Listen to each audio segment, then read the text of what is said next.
하나님께서 우리 가운데 주시는 말씀은 누가복음 6장 27절에서 36절까지의 말씀입니다. 누가복음 6장 27절에서 36절까지의 말씀인데요. 저와 함께 교독해서 읽도록 하겠습니다. 그러나 내 말을 듣는 너희에게 내가 말한다. 너희 원수를 사랑하라. 너희를 미워하는 사람들에게 잘해주라.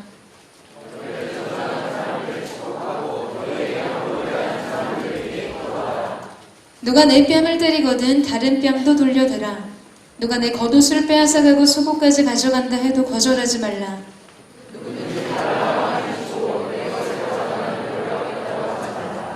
너희가 남에게 대접을 받고자 하는 대로 남을 대접하라.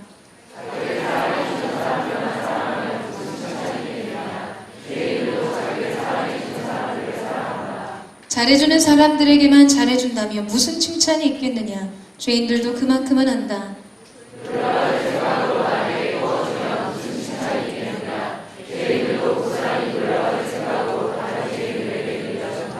그러나 너희는 원수를 사랑하고 잘해주며 돌려받을 생각 말고 빌려주라. 그러면 너희 상이 클 것이고 너희가 지극히 높으신 분의 아들이 될 것이다. 하나님께서는 은혜를 모르는 사람들과 악한 사람들에게도 인자하시기 때문이다. 너희 아버지께서 자비로우신 것처럼 너희도 자비로운 사람이 되라. 아멘.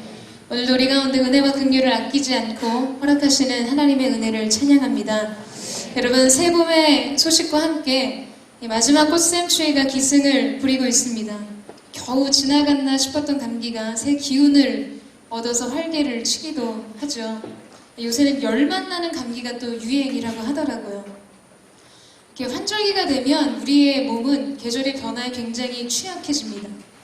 여러분, 이럴 때는 우리가 바이러스로부터 노출을 막는 것도 중요하지만 우리 안에 있는 면역력을 높여서 질병과 싸워 이길 힘을 기르는 것이 훨씬 더 중요합니다. 대상포진이라는 병에 대해서 여러분 잘 알고 계시죠? 얼마 전에 함께 사역하던 권사님이 대상포진에 걸리셔서 병원에 입원하셨다는 소식을 들었습니다. 이 대상포진은 굉장히 극심한 통증이 있는 것으로 유명합니다. 대상포진이라는 질병은 보통 소화기에 수두를 일으킨 이 수두 바이러스가 몸속에 잠복해서 있다가 다시 활성화되면서 발생하는 질병입니다. 여러분, 이 수두 바이러스가 갑자기 활성화되면서 문제를 일으킬 때가 생기는데 그것은 다른 것이 아니라 우리 안에 면역력이 떨어져서 이 질병에 대한 저항력을 잃어버렸을 때입니다.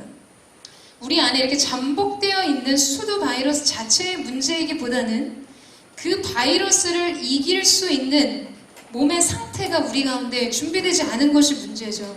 면역력이 저하된 것이 문제입니다. 여러분, 우리의 삶을 돌아봤을 때 저와 여러분의 지난날의 삶 속에 문제가 없었던 하루를 찾아보기란 쉽지 않지 않으십니까? 지난주에는 부모님의 건강 문제, 이번 주에는 직장의 프로젝트의 문제, 관계 문제, 오늘은 재정 문제, 내일은 배우자 문제, 부모 문제, 여러분 자녀 문제. 하루하루 크고 작은 문제 속에서 우리의 생의 삶을 살아가고 있습니다. 그런데 이러한 일들이 정말 우리 안에서 문제가 되기 시작할 때는 언제입니까? 잘 견뎌왔어요.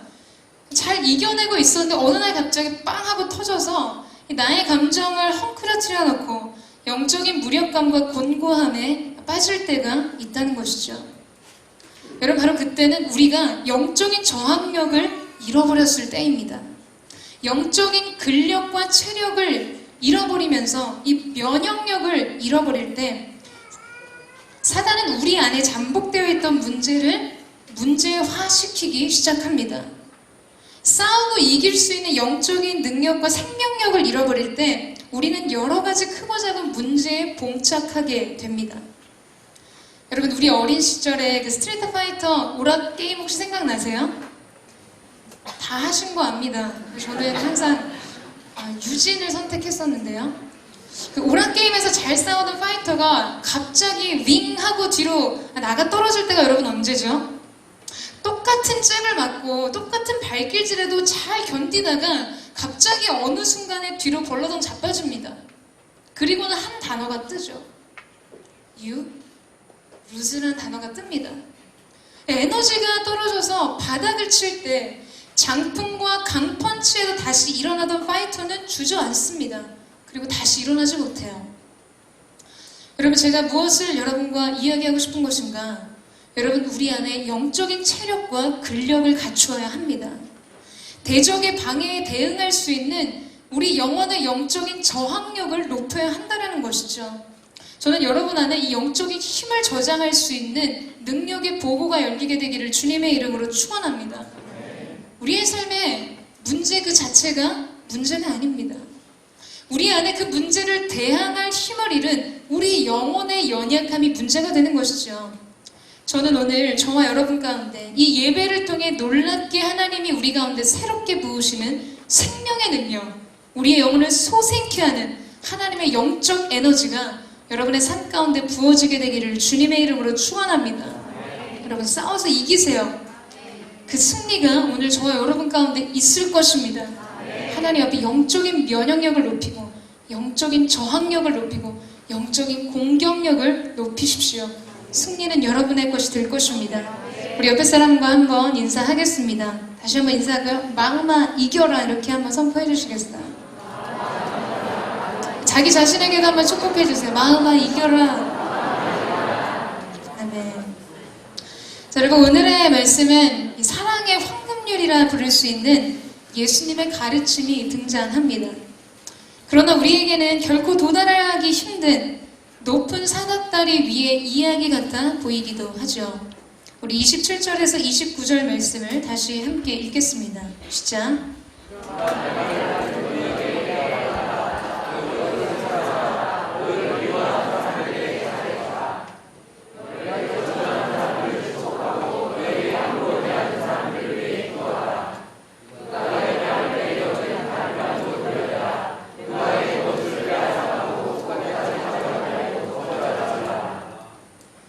여러분, 여기 내 말을 듣는 너희에게 내가 말한다. 여기 밑줄을 한번 그어보시겠어요? 여러분, 하나님은 지금 들을 준비가 되어 있는 사람에게 말씀하십니다. 왜 내게는 주님이 말씀하지 않으시냐고요? 여러분 안에 혹시 말씀을 들을 준비가 되어 있지 않으신 것은 아닙니까? 여러분, 오늘 이 말씀을 메시지 성경으로, 이 번역으로 보게 되면 이렇게 기록하고 있습니다. 진실을 받아들일 준비가 된 너희에게 내가 말한다. 여러분, 우리가 말씀하신 하나님의 진리를 받아들이고 그 뜻을 직면할 준비가 된다면 하나님은 분명 우리 가운데 말씀하시기 시작하실 것입니다. 하나님의 뜻을 우리 가운데 나타내 보이실 것입니다. 이 문제는 우리가 그 말씀을 듣고 직면할 준비가 되어 있지 않은 것이죠. 피하고 싶고 도망치고 싶고 부인하고 싶기 때문에 오늘 내게 말씀하시는 주님의 생명의 말씀이 들리지 않는 것입니다. 여러분, 사람이 언제 자신에 대해서 말하는 사람들의 이야기에 기분이 상할 때가 있는 줄 아십니까? 제가 보니까 딱 두 가지의 경우예요. 첫 번째는 나에 대한 이야기를 굉장히 사실과 다르게 곡해해서 자신을 보고 자신의 문제를 지적할 때입니다. 그게 아닌데 왜 저렇게 말을 할까? 왜 나를 그렇게 볼까? 여러분, 이럴 때 화가 나죠. 두 번째는 너무 맞는 말이어서 짜증이 납니다. 내 문제를 너무 정확하게 콕 집어서 말하면 사람이 기분이 상하고 화가 나요. 여러분, 말씀을 들을 때도 그렇습니다. 가끔 말씀이 여러분을 건드릴 때가 있습니다. 그런데 그게 기분이 좋지 않아요. 부담스럽고 피하고 싶습니다. 여러분, 왜일까요? 말씀이 잘못된 가르침과 부당한 욕을 우리 가운데 했기 때문입니까? 아닙니다. 그 말씀이 너무나 옳기 때문입니다. 그리고 나는 그 말씀에 순종해야 하기 때문입니다. 여러분, 오늘 특별히 주님은 원수를 사랑하라는 이 거대한 사랑의 요구 앞에 이 전제를 붙여두고 계신다는 거예요. 너희는 이 말씀을 피하지 말라. 직면해서 이 말씀을 들어라. 이 말씀에 순종해라. 우리 가운데 말씀하고 계시는 것이죠. 아멘. 여러분, 어떠세요? 이 말씀을 들을 준비가 여러분 안에 되어 있으십니까? 아멘. 아멘 부대여 일어나라. 아멘. 여러분, 준비가 되셨어요? 아멘. 여러분이 준비가 되셨다면 하나님도 여러분 가운데 말씀하실 준비가 되셨을 것입니다. 아멘. 자, 그렇다면 말씀의 내용을 한번 살펴보겠습니다. 예수님은 너희 적을 사랑하고 너희를 미워하는 자를 선대하라고 하십니다. 너를 저주하는 자를 축복하고 너를 모욕하는 자를 위해 기도하라고 말씀하세요. 여러분, 이 말씀에 지금 예수님이 너무나 전제하고 시작하시는 것이 있어요. 뭘까요? 아주 그냥 기정사실화 시키시고 이 말씀을 시작하십니다. 이 전제는 무엇인가? 여러분, 바로 우리 인생에 원수가 있을 것을 말씀하시는 거예요. 내가 특별히 뭘 잘못하지 않아도 나를 저주하고 미워하고 내 뺨을 치는 자가 있을 것이라는 말씀입니다.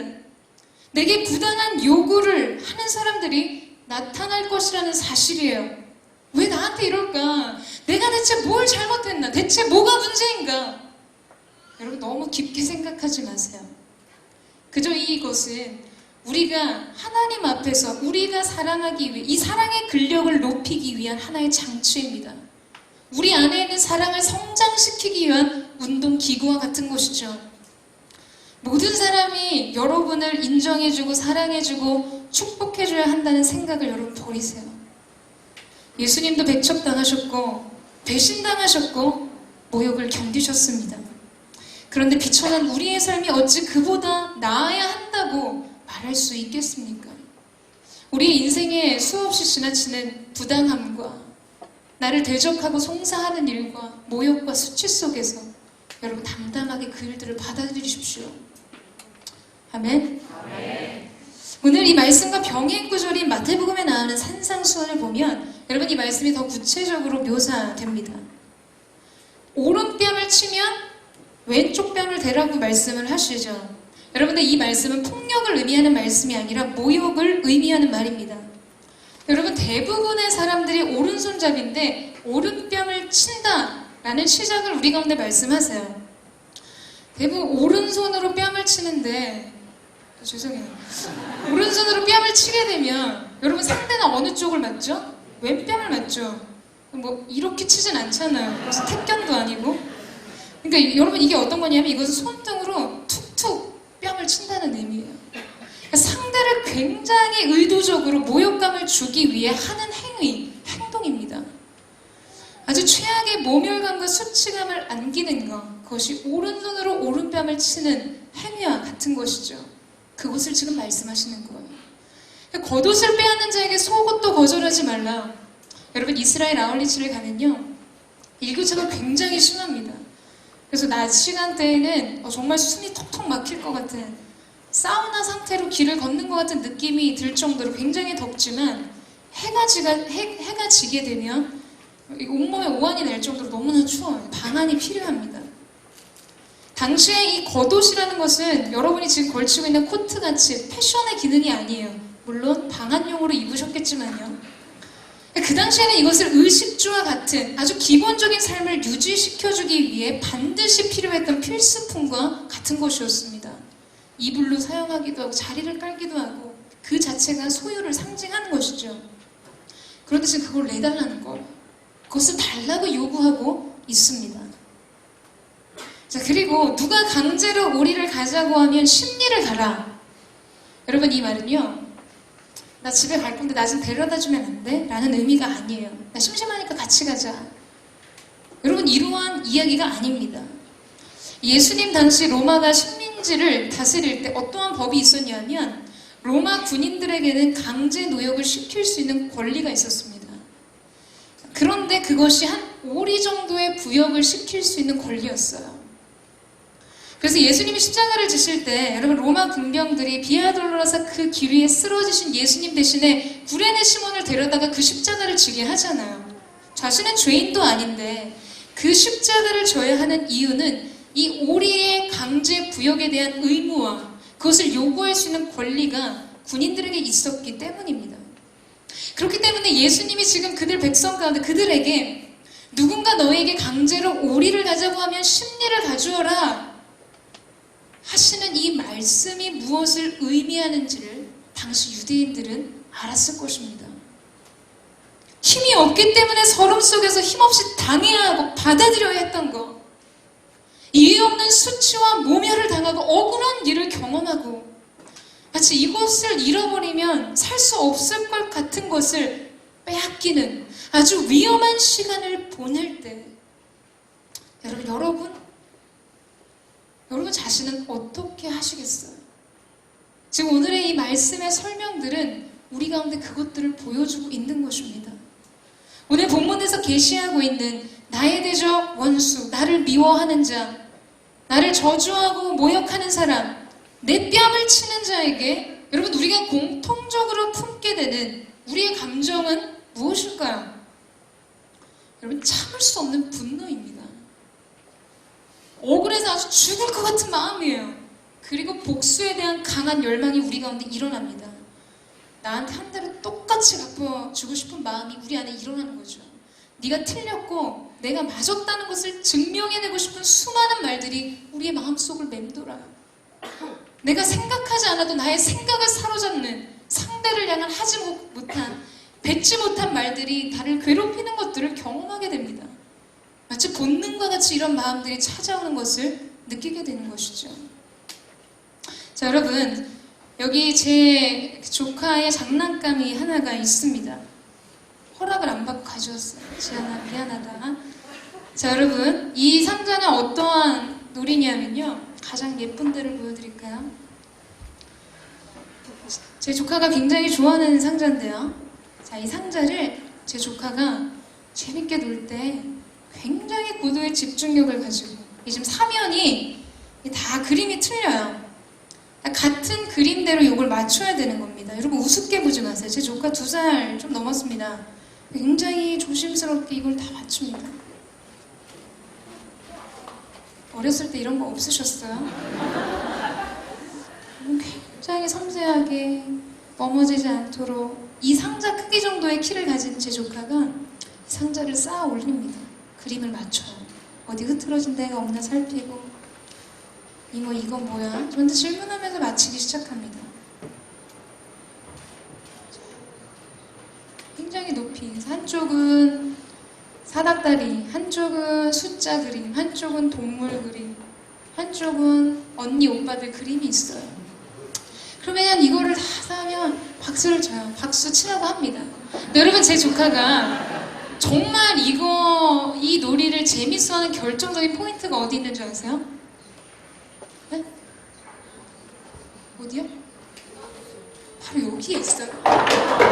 이러면은 막 소리를 지르면서 막 웃고 난리를 쳐요. 박수를 치고 환호하고, 그리고 다시 꼭 얘기합니다. 한 번 더 할까? 라고 이야기를 해요. 여러분 조심스럽게 하나하나를 쌓아 올릴 때보다 여러분 한 번에 노력했던 것을 무너뜨리는 것이 더 큰 쾌감과 더 큰 재미를 안겨줍니다. 여러분 도미노도 그렇지 않습니까? 수많은 나무 조각들을 배열하고 주의를 집중하면서 라인들을 잡아갑니다. 이어갑니다.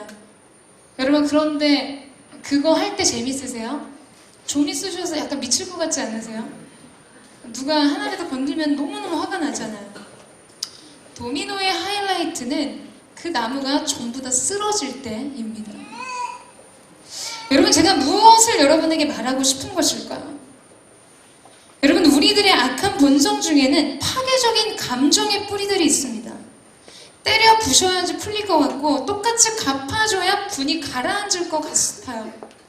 나를 그렇게 대우하고 모욕을 준 사람에게 그거를 해주지 못하면 어떻게라도 하고 싶냐면 자기 자신에게라도 하고 싶은 거예요.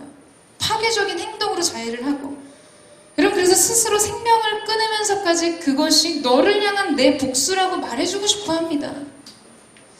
그래서 뭐 미국에서 누가 그 요리 대회, SNS 요리 대회 같은 거 말고 이제 뭐 요리 대회를 하는데 어떤 사람이 이런 음식을 맞을 거면 강에 빠져 죽어라, 심사위원이 그런 심사평을 했다면서요. 근데 그날로 그 사람이 허드슨 강에 빠져서 자살을 했습니다. 그 심사위원에 대한 보복적 행동이었어요. 여러분 우리 안에 이 건강하지 못한 감정들은 눈덩이처럼 불어난다는 거예요. 상황을 해결하는 것이 아니라 자신이 피해자가 되는 것을 선택합니다. 우리 안에 파괴적인 이 감정의 본성이 그래요. 여러분 분노는 표출될수록 증폭되는 무서운 독과 같습니다. 하나님이 이스라엘 백성 가운데 율법을 주실 때 너네 눈에는 눈, 이에는 이, 이런 율법을 주셨잖아요. 여러분 왜 이토록 무서운 법을 주셨을까요? 이것이 복수를 의미한다고 여러분 생각하십니까? 아닙니다. 여러분, 사람의 마음에는요, 결코 내가 당한 만큼만 돌려주지 않아요. 내가 받은 것 이상의 것을 돌려주려고 합니다. 우리의 분노가 표출되는 순간 그것은 더 큰 분노를 가져오게 되어 있습니다. 또 다른 엄청난 분노의 전주곡과 같이 사용되어지죠. 예전에 개그맨 이수근 씨가 예능 프로에서 그런 말을 하는 것을 들었어요. 제가 사소하게 뭐라도 잘못하면 우리 아버지는 농기구로 때렸습니다. 그런 얘기를 하더라고요. 그래서 공포에 사로잡혔대요. 곡괭이랑 쟁기 가져오고 이런 걸 손에 든 아버지의 눈에서 살기를 봤다고. 웃으면서 얘기하는데 굉장히 마음이 아프면서도 참 딱하기도 하고 그런 마음이 들었습니다. 여러분, 자기 자식이잖아요. 사랑하고 이수근 씨가 눈에 뭐 넣어도 안 아플 정도로 사랑 모르겠어요. 근데 어쨌든 자식은 눈에 넣어도 안 아픈 게 자식이에요. 그 자식의 속을 썩으면 얼마나 썩였길래 부모가 농기구를 손에 들겠습니까, 여러분? 여러분, 화가 화를 부르고 스스로 자신의 감정이 감당이 안 되는 거예요. 그렇기 때문에 우리는 어떠한 일들에 우리의 마음의 상함을 표현할 때 그것 이상의 것으로 나타내게 되어 있습니다. 여러분, 하나님께서 눈에는 눈, 이에는 이라고 말씀하신 것은 재판장 앞에 증인을 세워서 그 판단과 시비를 가렸어야 했어요. 그냥 내 눈 뽑았니? 너 눈 뽑자. 이렇게 될 수 있는 게 아니었습니다. 재판관에 가서 증인을 세우고 그 일들의 재판을 따라서 판결이 나게 되어 있었죠. 이 판단과 시비를 가려가는 과정을 거치면서 그들 안에 일어났던 분을 정리할 수 있는 시간을 주셨습니다. 그리고 결코 그 이상의 것으로 그들 자신의 억울함과 분노를 풀지 못하도록 하나님이 지금 누구를 보호하시는가? 죄인된 자를 보호하셨던 하나님의 자비가 오늘 이 율법 속에 드러나 있는 것이죠. 근데 우리는 복수인 것 같고 하나님의 무시무시한 진노의 표현인 것 같지만 여러분, 그렇지 않다는 거예요. 여러분, 혹시 이 자리에 여러분 억울함에 가슴이 터질 듯한 답답함을 느끼는 분이 계십니까? 아주 분노에 몸서리가 쳐지는 분이 계시나요? 여러분 삶 가운데 이유 없는 모욕감과 상한 감정 때문에 어찌해야 할 바를 모르시겠습니까? 그런데 이 모든 것을 아시는 하나님이 어떻게 우리에게 지금 사랑을 말씀하실 수가 있을까? 어떻게 나를 저주하고 모욕했던 그를 위해 기도하고 축복하라고 하실 수가 있습니까? 나를 사랑한다고 말씀하시는 그분이 나를 공감해주고 이해해주시는 것이 아니라 나를 이 시간에 변호해주시는 것이 아니라 어떻게 지금 내가 해야 될 일이 있다고 우리 가운데 말씀하시냐는 거예요. 여러분, 이미 주님께서 모든 것을 알고 계시기 때문입니다. 여러분, 아멘이십니까? 아멘. 분노에 몸서리치며 떨리는 심장을 그분이 만드셨고 억울한 우리 눈물의 농도를 재시는 분이 그분이시기 때문입니다. 그리고 바로 그 주님이 이 모든 일을 경험하셨기 때문이에요. 미움에 사로잡히는 자들이 그분을 향해서 뺨을 칩니다. 저주와 욕설과 조롱이 오갔어요. 내가 유대인의 왕이냐? 부당한 재판대 위에 세워진 예수의 옷을 찢고 제비를 뽑아서 그분의 옷을 나눠갔습니다.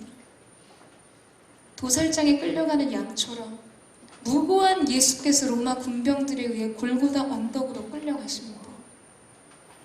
그럼 무엇을 위해서입니까? 누구를 위해서였습니까? 저와 여러분 때문에, 저와 여러분을 향한 그 사랑 때문이었습니다. 오늘 우리가 우리를 참소하고 우리의 뺨을 치며 우리에게 모욕과 저주를 남기는 자들을 통해서 알게 되는 것이 있다면 여러분 무엇일까요? 주님, 당신이 그런 대우를 받으셨었습니까?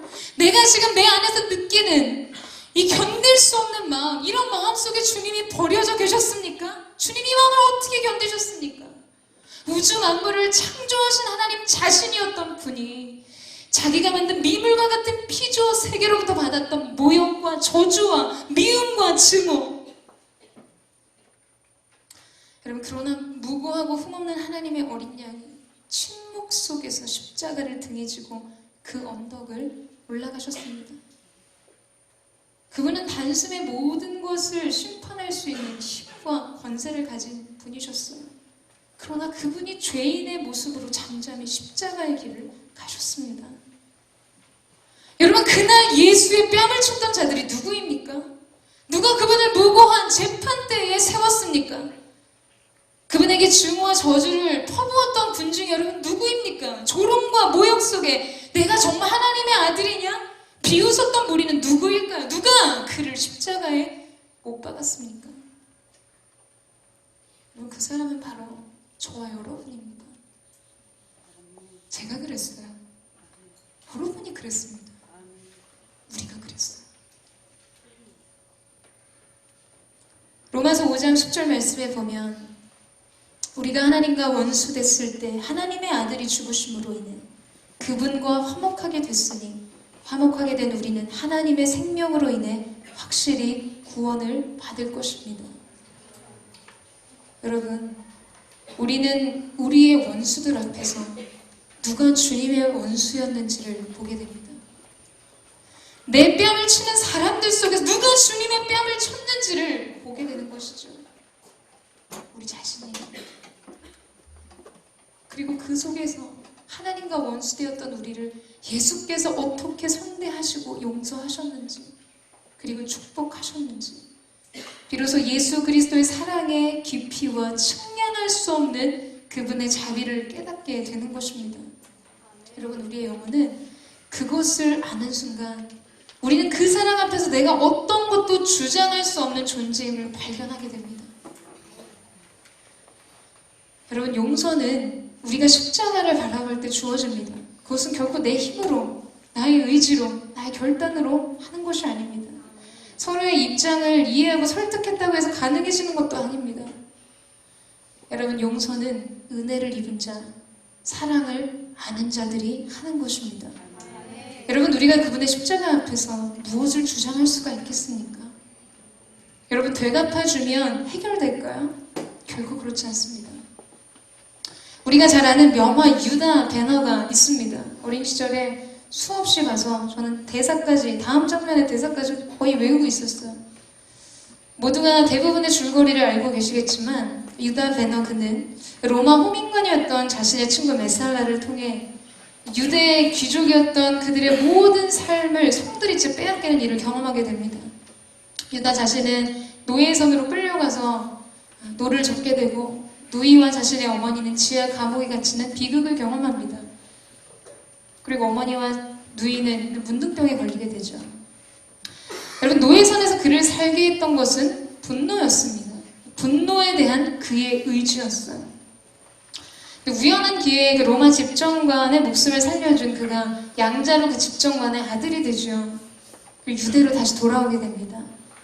그리고 그는 오직 한 가지 사실에 사로잡혀요.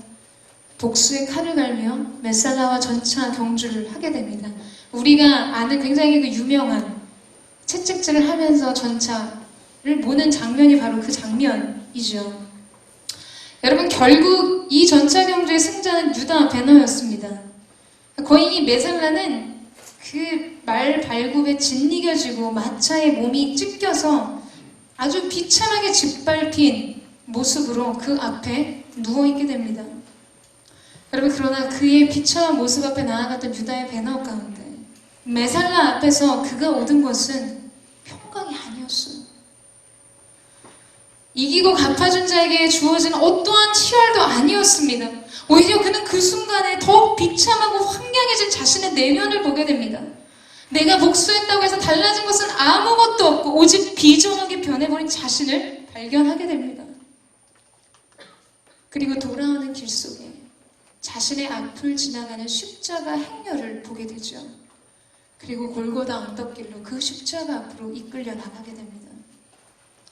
그 십자가 앞에 섰던 유다 베너가 자기가 사랑하는 여인에게 그러한 이야기를 하는 장면이 등장합니다. 그분을 보는 순간 나는 그분의 눈빛에 흘러넘치는 자비가 내 심장에서 복수의 칼을 빼는 것을 느꼈다. 저들의 죄를 용서해달라는 그분의 말씀이 내게 자유를 남기는 것을 경험했다고 이야기합니다. 여러분, 복수한다고 우리 내면에 평강이 돌아오지 않아요. 상황이 달라지지 않습니다. 내 화를 풀었다고 우리가 세계를 가게 되는 것이 아니라는 거예요. 우리는 오직 예수님의 넘치는 자비와 사랑 속에서 진정한 평강을 소유하게 됩니다. 그래서 그때 비로소 그가 자신 안에 그가 붙들었던 분노도, 억울했던 지난 자신의 삶, 어떻게 보상해야 될지 몰랐던 자신의 지난 시간의 억울함이 눈 녹듯이 사라지는 것들을 보게 됩니다. 그리고는 십자가 앞에 목자와 함께 어린 양이 지나가는 장면이 그 유다 배너 영화의 마지막 장면이었어요. 여러분, 우리는 심정적으로 그의 마음을 이해하지 않습니까? 여러분, 누구라도 여러분의 삶을 그토록 비참하게 만들었다면 여러분 그에게 똑같이 복수하고 똑같이 갚아주고 싶었을 것입니다. 아니면 더 그냥 그 이상으로 어떻게든 더욱 고통스럽게, 여러분 그런 마음이 우리 안에 있다는 거예요. 그러나 여러분, 오늘 이 시간에 정말 중요한 것은 우리의 삶이 이해를 받는 인생이 아닌 상을 받는 인생으로서의 삶을 살게 되기를 주님의 이름으로 축원합니다. 여러분, 하나님도 이해하세요. 그분이 그 고통과 그 배신과 그 모욕과 수치와 절망을 경험하셨기 때문에 우리를 이해하십니다. 여러분, 그러나 이해하는 삶에서 그친다면 영광은 없다는 거예요. 우리는 부르심의 상을 쫓아가야 합니다. 여러분, 동의하십니까? 그 상을 받기를 원하세요? 여러분, 정말 그 상을 얻기를 원하십니까? 그렇다면 너무나 다행이에요. 우리의 영혼이 강팍해지기 시작하면 여러분, 상도 필요 없어져요.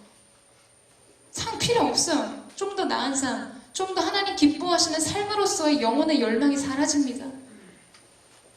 여러분, 상을 받는 자리로 달려가십시오. 그 이상의 것들을 하나님 앞에 기쁨으로 드리는 여러분이 되시기를 주님의 이름으로 축원합니다. 예전에 한 목사님께서 컨퍼런스에 참석하시고 오셔서 하신 말씀을 들은 적이 있었습니다. 그 컨퍼런스, 해외에서 했던 컨퍼런스였는데요. 한 목사님과 사모님이 강사로 초빙이 되셨는데 사모님의 간증 시간이 있었습니다. 그런데 이 사모님이 강단에 서시는 순간 정말 모든 사람이 다 동일하게 그렇게 느꼈어요. 얼굴이 천사와 같이 빛나는 것을 느꼈습니다. 정말 얼굴을 보는 것만으로도 은혜가 된다라는 말을 할 정도로 넘치는 은혜와 기름 부으심과 임재의 충만함이 그 사모님의 얼굴에 있었어요. 그런데 이 사모님이 이제 지난 시간 자신의 과거에 대해서 간증을 나누기 시작했습니다. 이 사모님은 자신의 어린 시절에 생부로부터 상습적인 성폭행을 당하고 이 아동보호소로 옮겨져서 결국에는 해외로 보내지게 됩니다. 근데 이제 해외로 보내져서 어느 한 가정에 입양이 돼서 양육이 된 게 아니었어요. 아무도 그분을 받아주지 않아서 3개월은 이 사람 집에서, 또 6개월은 이 사람 집에서, 또 3개월은 누군가의 사람의 집에서, 또 6개월은 누군가의 집에서 그렇게 근근히 여러 집들을 다니면서 보호를 받으며 자라났습니다. 그 시간의 아픔과 외로움과 정말 자기 혼자 버려진 인생 같은, 아무도 나를 사랑해주지 않는 것 같은 그 여러분 몸서리쳐지는 그 외로움 속에서 그 마음을 나누는데요. 그곳에 있었던 모든 분들이 남자고 여자고 나이가 많고 적고 펑펑 울면서 그 사모님의 간증을 들었다고 해요. 그런데 이제 성장해서 정말 하나님 주신 은혜로 예수님을 만나고 이분이 신학교에 입학을 하게 됩니다. 그리고 거기서 만난 분과 결혼을 하게 되죠. 그분이 지금 이제 목사님인 거예요. 함께 사역을 하고 목회 생활하는 목사님을 그때 만난 거였어요. 그런데 은혜로 이제 가정을 꾸리고 한 10년쯤의 시간이 흘렀습니다. 어느 날 이 사모님에게 편지 한 통이 배달이 되었는데 그의 생부로부터 온 편지였어요. 근데 그 편지의 내용이 뭐였냐면, 지금 내가 신부전증에 걸려서 신장 이식이 필요한데 혹시 너의 신장이 나하고 맞는지 와서 검사를 받아줄 수 있냐는 내용이었습니다. 어떻게 그럴 수가 있는지. 20년 동안 연락 한 번 없다가 자기를 버리고 자기를 학대했던 그 아버지로부터 내가 병에 걸려 죽게 됐으니까 너 와서 네 신장 좀 나한테 떼줘라. 여러분, 그 이야기의 편지 한 통이 사모님에게 전달이 된 거예요. 이 사모님이 잠자고 있던 분노와 증오가 휘몰아쳐서 그를 사로잡는 것들을 경험했습니다. 정말 죽을 것 같았고 죽이고 싶었던 시간들에 그 수많은 밤들이 지나갔어요. 하나님 앞에 몸부림치면서 어떻게 내게 이럴 수가 있습니까? 어떻게 내게 이럴 수가 있습니까? 매일을 울면서 하나님 앞에 기도하기 시작했어요. 그런데 어느 날 기도하는데 이분이 십자가 위에 계신 예수 그리스도의 모습을 보게 됩니다. 그분의 인자하신 눈길이 자신을 향한 것을 보았어요. 내가 지난 시간 연약했을 때 나를 붙드셨던 하나님의 그 사랑, 예수 그리스도의 자유로운 눈빛 앞에 그 사람이 강물처럼 이 사모님의 심령을 덮기 시작하는 거예요. 정말 주님이 자신에게 주신 것이 무엇이었는지를 보았습니다. 그리고는 사모님이 아버지에게 찾아가요. 그리고 아버지에게 이렇게 이야기합니다. 아버지, 내가 당신을 사랑합니다. 내가 당신을 이미 용서했습니다. 당신을 축복합니다. 그리고 이 말씀을 하고 나서 이것은 모두 나를 향해 주셨던 주님의 사랑 때문입니다. 이 고백을 다 남기신 거예요. 사모님이 여기까지 말씀을 하신 다음에 목사님이 올라오셨어요. 그리고는 한 가지 사진을 회중에게 보여주셨습니다. 사모님의 사진이었어요. 그런데 모두가 그 사진을 보고 의아했다고 해요. 천사와 같아 보이는 것만으로도, 그러니까 보는 것만으로도 은혜가 되었던 사모님의 얼굴이 아니었습니다. 짜증과 우울과 슬픔과 뭔가 그 얼굴의 그늘이 아주 짙고 깊은 그런 얼굴의 사진이었어요. 목사님이 그 사진을 회중에게 딱 보여주면서 이렇게 말을 이어가셨습니다. 이 사진은 나의 아내가 자신의 아버지에게 사랑합니다. 나는 당신을 용서합니다. 라고 말하기 전에 그의 모습이었습니다. 나는 내 아내와 결혼한 이후에 내 아내가 왜 저토록 기쁨도 감사도 없이 살아야 하는가 고민했습니다. 대체 왜 즐거움을 누리지 못하는가? 왜 하나님 주신 기쁨과 만족을 누리지 못하는가? 고민했었습니다. 그런데 우리는 그 이유를 알았고 우리는 그 답을 찾았습니다. 라고 말씀하셨다는 거예요. 여러분, 심정적으로는 여러분 어떠세요? 여러분 그것이 가능하신가요? 정말 말도 안 되고 어떻게 그럴 수가 있는지 이해되지 않는 상대를 향해서, 자신의 아버지를 향해서 여러분 찾아가서 정말 멱살이도 잡고 싶지 않아요? 내 인생을 이렇게 망쳐버린 당신이 지금 나한테 한다는 소리가 그런 이야기이냐? 그럼 수많은 말들, 20년 동안 가슴에 품었던 그 말들을 쏟아내고 싶지 않았을까요? 이 마음이 어디에서 풀렸는가? 예수 그리스도 십자가 앞에서 녹아내린 것이죠.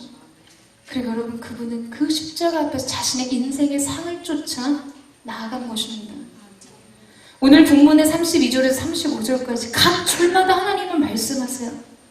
이해를 받는 자에게는 상이 없다. 칭찬이 없다. 여러분, 메시지 성경에 보면 이런 표현이 나옵니다. 전당포의 주인도 그 정도는 한다. Give and take. 주고받는 그 정도는 누구나 한다. 그러나 너희는 원수를 사랑하고 잘해주며 돌려받을 생각 말고 빌려주라.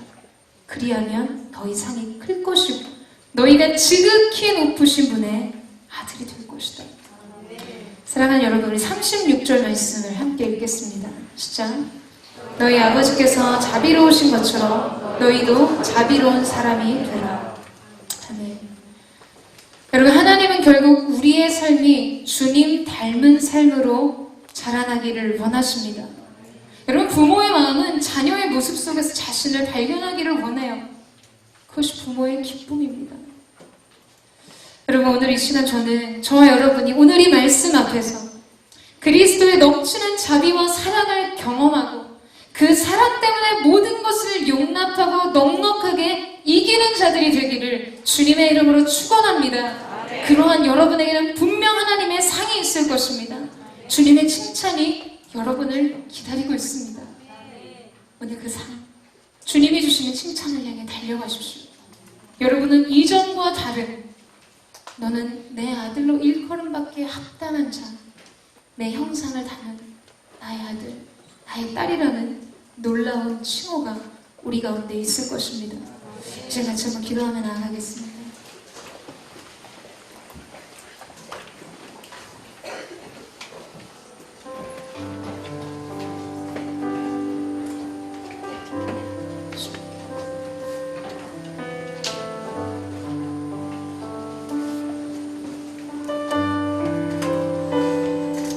사랑하는 주님, 오늘 이 시간 우리를 불러주신 하나님의 그 사랑 앞으로, 그 갈보리 언덕의 십자가 앞으로 나아가기를 원합니다.